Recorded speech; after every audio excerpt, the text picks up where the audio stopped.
नमस्कार दोस्तों, स्वागत है आपका हमारे चैनल बिहारी नॉनस्टॉप न्यूज में। बिहार की 10 प्रमुख बड़ी खबरें सबसे पहले देखने के लिए सब्सक्राइब करें हमारे चैनल को और वीडियो अगर अच्छी लगे तो एक लाइक अवश्य करें। तो खबरों को विस्तार से जानने से पहले एक नजर हेडलाइंस पर। लॉकडाउन बढ़ाने के लिए नीतीश सरकार का होमवर्क पूरा, सीएमजी की बैठक के बाद किसी भी वक्त हो सकता है ऐलान। बिहार में कोरोना से 103 लोगों की मौत, 1.40 लाख टेस्ट में 4,375 लोग मिले पॉजिटिव। बिहार में टीका एक्सप्रेस की शुरुआत, 45 प्लस के लोगों को दी जाएगी वैक्सीन। बिहार में ब्लैक फंगस से 2 और लोगों की मौत, 49 नए मरीज अस्पताल में भर्ती। कोरोना टेस्टिंग में बड़ा फर्जीवाड़ा, मुजफ्फरपुर में खेल सामने आने के बाद हड़कंप। कोरोना काल में किसान सलाहकारों को मिला तोहफा, नीतीश सरकार ने बढ़ाया मानदेय। कोरोना कोहराम के बीच बिहार में बड़ी लापरवाही, ग्रामीण क्षेत्र के मरीजों का डाटा नहीं हो रहा अपलोड। तूफान और कोरोना के खतरे ने रेल सफर पर लगाया ब्रेक, बिहार के 21 जोड़ी ट्रेनें की गई रद्द। पटना में प्राइवेट अस्पतालों की मनमानी नहीं हो रही है खत्म, लाचार मरीजों से एक दिन में 60,000 रुपए तक हो रही है वसूली। करदाताओं को सुविधा देने में जुटा आयकर विभाग, अब क्रेडिट कार्ड और यूपीआई से भी हो सकेगा टैक्स का ऑनलाइन भुगतान। कोरोना संक्रमण को नियंत्रित करने के लिए नीतीश सरकार ने बिहार में 25 मई तक लॉकडाउन कर रखा है। लॉकडाउन के बाद बिहार में संक्रमण की रफ्तार भी कम हुई है, लेकिन अब सरकार एक बार फिर लॉकडाउन बढ़ाने जा रही है। नीतीश सरकार ने इसका होमवर्क पूरा कर लिया है। खुद मुख्यमंत्री नीतीश कुमार ने इस बात के संकेत दिए हैं कि जल्द ही बिहार में लॉकडाउन बढ़ाया जाएगा। आधिकारिक सूत्रों के मुताबिक क्राइसिस मैनेजमेंट ग्रुप की बैठक के बाद किसी भी वक्त लॉकडाउन बढ़ाए जाने के फैसले का आधिकारिक ऐलान हो सकता है। मुख्यमंत्री नीतीश कुमार ने शनिवार की देर शाम राज्यवासियों के लिए एक बार फिर से अपना संदेश जारी किया है। इस संदेश के दौरान उन्होंने लोगों से कोरोना को लेकर सचेत रहने की अपील की और साथ ही साथ यह भी कह दिया कि बिहार में लॉकडाउन को आगे बढ़ाया जाना जरूरी है। इसकी घोषणा जल्द ही कर दी जाएगी। दरअसल राज्य के मुख्य सचिव त्रिपुरारी शरण में बिहार में संक्रमण के हालात को लेकर सभी जिलों के डीएम के साथ वीडियो कॉन्फ्रेंसिंग के जरिए बैठक की थी। इस बैठक में मुख्य सचिव ने जिलों से आ रहे रिपोर्ट के आधार पर सभी डीएम से सुझाव मांगे। बैठक में ज्यादातर जिलों के डीएम ने राज्य सरकार का यह सुझाव दिया कि जून के पहले हफ्ते तक राज्य में लॉकडाउन बढ़ाया जाए। लॉकडाउन बढ़ाने को लेकर अंतिम फैसला क्राइसिस मैनेजमेंट ग्रुप की बैठक में लिया जाना है। हालांकि अब तक यह साफ नहीं है कि ग्रुप की बैठक कब होने वाली है, लेकिन किसी भी वक्त इसको लेकर आधिकारिक जानकारी सामने आ सकती है।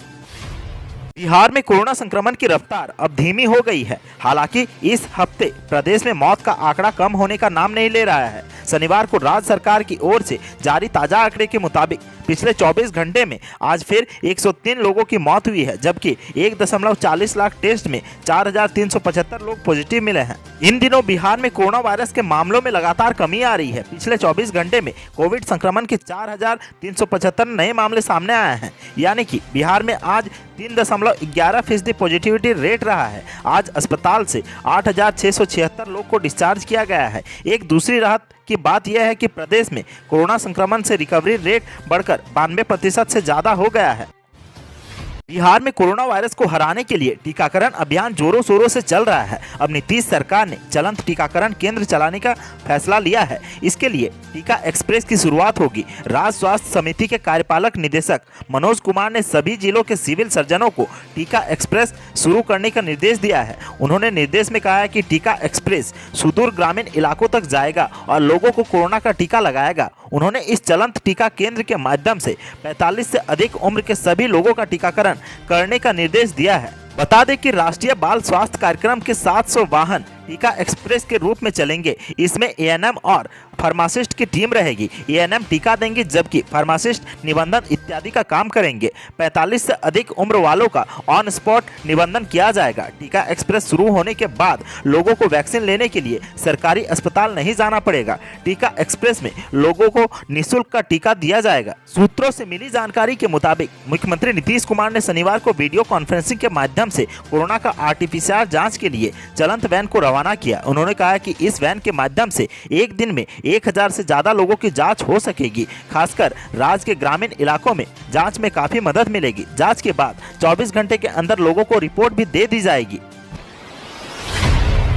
बिहार में कोरोना के बाद आए ब्लैक फंगस को महामारी घोषित कर दिया गया है। ब्लैक फंगस के मरीजों के मिलने का सिलसिला थमने का नाम नहीं ले रहा है। शनिवार को 49 नए मरीजों के मिलने के साथ ही अब कुल मरीजों की संख्या बढ़कर 223 हो गई है। वहीं शनिवार को इस बीमारी से 2 और लोगों की मौत हो गई है। हालात अब ये है कि पटना एम्स का ब्लैक फंगस वार्ड फुल हो गया है। यहां 30 बेड का वार्ड बना है, पर भर्ती मरीजों की संख्या 50 हो गई है। पीएमसीएच और एनएमसीएच में अभी इस बीमारी के इलाज के लिए अलग वार्ड नहीं बनाया गया है। पटना एम्स ओपीडी में 40 लक्षण वाले मरीज आए थे, इसमें से 8 को भर्ती किया गया, जबकि 32 को जांच कराने की सलाह दी गई है। उनमें संक्रमण का स्तर कितना गहरा है, इसकी जांच रिपोर्ट भी अगले 2 दिनों में आ जाएगी। 2 गंभीर लक्षण वाले मरीज आईजीएमएस में भर्ती हुए हैं। मुजफ्फरपुर जिले में कोरोना टेस्टिंग के नाम पर बड़े फर्जीवाड़े का खुलासा हुआ है। रैपिड एंटीजन किट की हेराफेरी के मामले में सदर अस्पताल के लैब टेक्नीशियनों को गिरफ्तार भी किया जा चुका है और अब इस मामले में एक के बाद एक नए खुलासे हो रहे हैं। जिले में 16,000 एंटीजन किट की एंट्री नहीं होने का मामला सामने आया है। स्वास्थ्य विभाग के अधिकारियों के मुताबिक इन किट्स से जांच की गई थी, लेकिन इसकी रिपोर्ट की एंट्री अब तक नहीं की जा सकी है। उधर जिले में लगातार कई लोगों को बिना कोरोना जांच कराए उनके मोबाइल नंबर पर मैसेज आ रहे हैं। लोगों का कहना है कि उन्होंने कोरोना की जांच कराई ही नहीं है, लेकिन सरकार की तरफ से बेवजह उनकी जांच रिपोर्ट भेजी जा रही है। माना जा रहा है कि अब स्वास्थ्य विभाग में कोरोना टेस्ट इनको लेकर हुई गड़बड़ी की लिपापोती के लिए ऐसे लोगों के नंबर पर टेस्ट रिपोर्ट की मैसेज भेजी जा रही है जिन्होंने अब तक कोरोना की जांच ही नहीं कराई है। मुजफ्फरपुर के गायघाट इलाके में कई लोगों के मोबाइल फोन पर ऐसे मैसेज मिले हैं जिससे उनका वैक्सीनेशन पूरा होने की बात सामने आई है। लोगों ने वैक्सीन ली नहीं, लेकिन टीकाकरण का मैसेज उनके मोबाइल नंबर पर आ गया। इस पूरे प्रकरण को लेकर इलाके में तरह तरह की चर्चाएं हैं। कोरोना आपदा के इस दौर में रोजगार को बचाए रखना जहां एक तरफ लोगों के लिए बड़ी चुनौती बन चुका है, वहीं दूसरी तरफ बिहार सरकार ने राज्य के किसान सलाहकारों को तोहफा दिया है। बिहार सरकार ने राज्य के किसान सलाहकारों के मानदेय में इजाफा किया है, साथ ही साथ इनके लिए सुविधाओं को भी बढ़ाया गया है। नीतीश सरकार ने इस फैसले को मंजूरी दे दी है। नीतीश सरकार ने महामारी के इस दौर में किसान सलाहकारों के मानदेय और सुविधाओं में इजाफा किया है। अब किसान सलाहकारों को 1,000 रुपये प्रति महीना बढ़ा हुआ मानदेय मिलेगी, यानी किसान सलाहकारों को अब 13,000 रुपये मासिक मानदेय मिलेगा। राज्य सरकार ने बढ़े हुए मानदेय का लाभ किसान सलाहकारों को अप्रैल महीने से देने का फैसला किया है। इसके अलावा किसी किसान सलाहकार की मृत्यु अगर सेवाकाल के दौरान हो जाती है तो उसके आश्रितों को सरकार 4 लाख रुपये मुआवजा या मृत्यु अनुग्रह अनुदान के तौर पर देगी। बिहार में कोरोना कहर के बीच विभाग की एक बड़ी लापरवाही सामने आई है। बताया जा रहा है कि बिहार के मुजफ्फरपुर जिले में गांवों के डेटा अपडेट नहीं होने से डीएम ने पत्र जारी किया है। डीएम ने अपने पत्र में नाराजगी जाहिर की है, साथ ही जल्द ही मामले का निस्तारण का आदेश दिया है। ग्रामीण क्षेत्र से कोरोना के संदिग्ध मरीज का डाटा सही से अपलोड नहीं होने पर डीएम प्रणव कुमार ने आपत्ति जताई है। इसके साथ ही जिला निबंधन व परामर्श केंद्र को 24 घंटे के अंदर हर हाल में डाटा अपलोड गैप को पूरा करने को कहा है। बता दें कि कोरोना का कहर लगातार बिहार के गांवों में जारी है। संबंध में जारी पत्र में साफ तौर पर कहा है कि कोरोना संदिग्ध मरीज का सैंपलिंग व जांच लगातार कराई जा रही है, लेकिन निर्धारित पोर्टल पर इसे नियमित रूप से अपलोड नहीं किया जा रहा है, जो काफी गंभीर मामला है। अगर कर्मियों के कमी की वजह से ऐसा हो रहा है तो डाटा एंट्री ऑपरेटर की प्रतिनियुक्ति के लिए सिविल सर्जन अनुशंसा करे।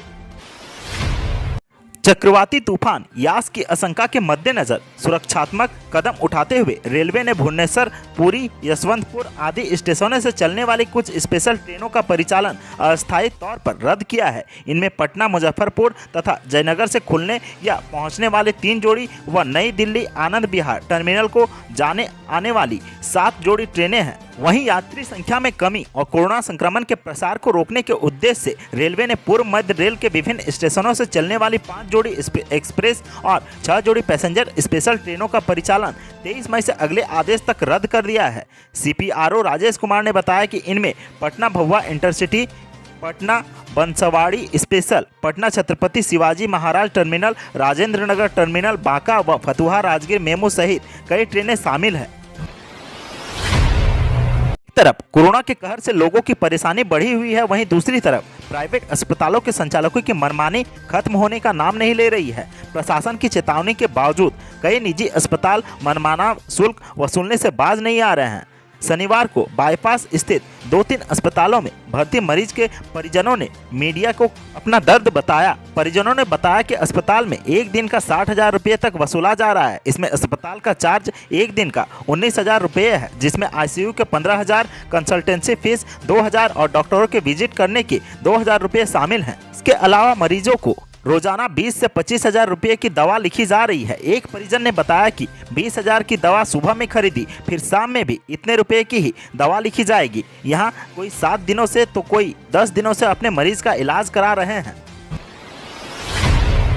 आयकर विभाग ई फाइलिंग के लिए 7 जून 2021 से नए पोर्टल की शुरुआत करने जा रहा है। इस वजह से पुराने पोर्टल की सेवाएं 1 जून से 6 जून तक बंद रहेंगी। इस दौरान आयकर दाता न तो अपने मामलों में कोई अपील कर पाएंगे और न ही उन्हें रिफंड जारी हो सकेगा। पोर्टल आयकर दाता ही नहीं, विभाग के अधिकारियों के लिए भी पूरी तरह बंद रहेगा। अधिकारियों की माने तो अब पोर्टल पर दी जाने वाली सभी अहम सुविधाओं को मोबाइल ऐप के माध्यम से भी उपलब्ध कराने की योजना है। नए पोर्टल में इनकम टैक्स पेयर्स के सवालों के जवाब के लिए अलग से कॉल सेंटर की सुविधा दी जाएगी और उन्हें FAQ के जरिए सुविधा उपलब्ध कराई जाएगी। नए पोर्टल में आयकर रिटर्न के जल्दी प्रोसेस होने की सुविधा दी जाएगी। इससे करदाता को रिफंड अतिशीघ्र दिया जा सकेगा। तो आज की सुर्खियों में बस इतना ही। बिहार से जुड़ी खबरों के लिए सब्सक्राइब करें हमारे चैनल को और साथ ही साथ अपने दोस्तों और रिश्तेदारों में शेयर जरूर करें। धन्यवाद।